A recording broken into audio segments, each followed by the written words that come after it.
For people who haven't been to Arkaba before, the Flinders Ranges is one of those secret spots in Australia that is not impacted by mass tourism.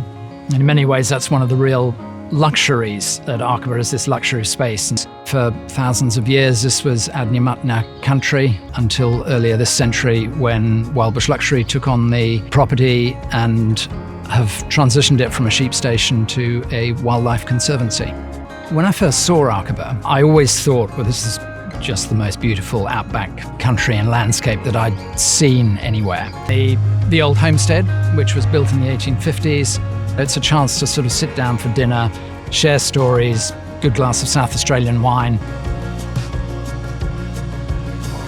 Food is really the ultimate connection with the landscape and what sustains us all. So what we're trying to do with our food is infuse as much in the way of local produce and local ingredients to what we provide our guests, and supported by all South Australian wines again. So the principle of providing everything as locally as we possibly can.